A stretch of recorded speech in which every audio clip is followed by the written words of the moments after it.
रक्षाबंधन उत्सव के साथ कई पौराणिक कथाएं जुड़ी हुई हैं, जो सही तरह से इसकी शुरुआत की पुष्टि तो नहीं करती, पर इस त्योहार के महत्व और भावना को स्पष्ट जरूर करती है। भगवान कृष्ण और द्रौपदी से लेकर गणेश जी तक, लक्ष्मी माता से लेकर यमुना देवी के इर्द गिर्द भी कथाएं कही गई है। इस त्योहार का भारतीय पौराणिक संदर्भ तो है ही, साथ ही महान भारतीय महाकाव्यों में भी राखी का उल्लेख मिलता है। गहरे महत्व और अर्थ के साथ ये मूलतः भाई बहन का दिन है, जिसे वो सब बड़े उत्साह और उमंग के साथ मनाते हैं।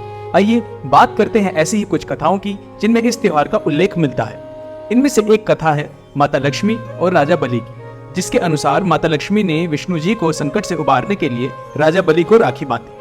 धार्मिक कथाओं के अनुसार राजा बलि स्वर्ग को पाने के लिए घोर तपस्या कर रहे थे और उन्होंने अश्वमेध यज्ञ का आयोजन भी किया। भय के कारण दूसरे राजा अन्य देवताओं के साथ भगवान विष्णु के पास पहुंचे। तब भगवान विष्णु ने वामन अवतार धारण किया और राजा बलि के पास भिक्षा मांगने पहुंचे। वामन अवतार में होने के कारण दैत्यराज बलि उन्हें पहचान नहीं पाए। जब बलि ने उनसे भिक्षा मांगने को कहा तो वामन भगवान ने उनसे 3 पग जमीन मांगी। राजा के हाँ करते ही भगवान वामन ने अपना आकार बढ़ा लिया। वामन भगवान ने एक पग में स्वर्ग तो दूसरे पग में पृथ्वी नाप ली और तीसरा पग रखने की जगह ही नहीं बची। अब बलि के सामने संकट उत्पन्न हुआ। अगर वो वचन तोड़ते तो अधर्म हो जाता, इसलिए राजा बलि ने तीसरे पग के लिए अपना सिर आगे कर दिया। इससे भगवान विष्णु राजा बलि की भक्ति से प्रसन्न हो गए और उसे वरदान मांगने को कहा। इस पर राजा बलि ने मांगा कि भगवान स्वयं उसके दरवाजे पर दिन रात खड़े रहें। ऐसा होने के बाद भगवान विष्णु बलि के पहरेदार बन गए।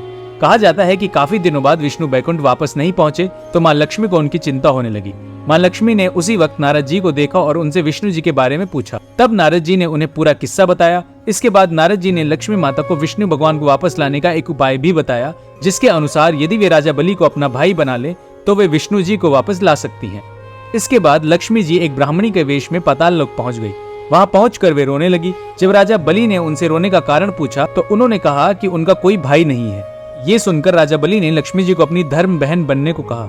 लक्ष्मी जी ने ऐसा ही किया और बलि की कलाई पर राखी बांध दी और इसके बदले उनसे भगवान विष्णु को मांग लिया। ये एक पूर्णिमा का दिन था, इसलिए रक्षाबंधन श्रावण पूर्णिमा को मनाया जाता है। इस श्रृंखला में अगली कथा आती है द्रौपदी और श्री कृष्ण की। इसके अनुसार जब सुदर्शन चक्र से भगवान श्री कृष्ण ने शिशुपाल का वध किया तो उनकी उंगली कट गई थी, जिससे रक्त बहने लगा था। ये देख द्रौपदी ने अपनी साड़ी का पल्लू फाड़ कर श्री कृष्ण की उंगली पर बांध दिया। उसी क्षण श्री कृष्ण ने द्रौपदी को अपनी बहन मान लिया और आजीवन उनकी रक्षा करने का वचन दिया। श्री कृष्ण ने द्रौपदी से कहा कि जिस समय भी वे स्वयं को संकट में पाए उन्हें याद कर लें।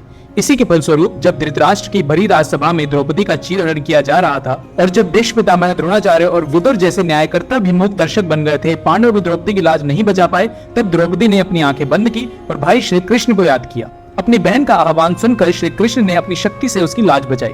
श्री कृष्ण ने द्रौपदी की साड़ी को इतना बड़ा कर दिया कि जो शासन साड़ी खींचते खींचते थक गया और बेहोश हो गया। राज दरबार में साड़ी का ढेर लग गया, लेकिन द्रौपदी की साड़ी कृष्ण की लीला से समाप्त नहीं हुई। इस तरह श्री कृष्ण ने अपने दिए वचन से बहन द्रौपदी की लाज बचाई और रक्षा का दायित्व निभाया। ठीक ऐसे ही और भी बहुत सी कथाएं हमारे वेद और पुराणों में लिखी गई हैं, जिनमें से एक है मृत्यु के देवता यम और उनकी बहन यमुना की कहानी। यमराज अपनी बहन यमुना से करीब 12 साल तक नहीं मिल पाए थे, जिसके कारण यमुना जी बहुत परेशान और दुखी थी। उन्होंने अपना ये दुख गंगा जी के सामने प्रकट किया और गंगा जी ने यमुना का ये हाल यमराज जी को बता दिया। जिसके बाद यम अपनी बहन को 12 वर्षों के बाद देखने आए। यम के आगमन से यमुना खुशी से अभिभूत हो गई।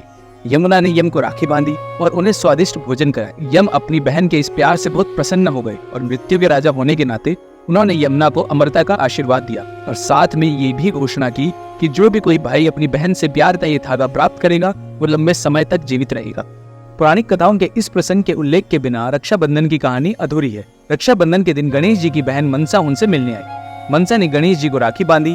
गणेश जी ने उन्हें उपहार दिए और उन मिठाइयों का आनंद लिया जो उनकी बहन उनके लिए लेके आई थी। शुभ और लाभ, जो दोनों गणेश जी के पुत्र थे, उन्होंने जब ये सब देखा तो वो बहुत दुखी हुए। वे दोनों सोचने लगे कि राखी का त्योहार मनाने के लिए उनकी कोई बहन नहीं है। उन्होंने गणेश जी को उन्हें एक बहन देने के लिए कहा।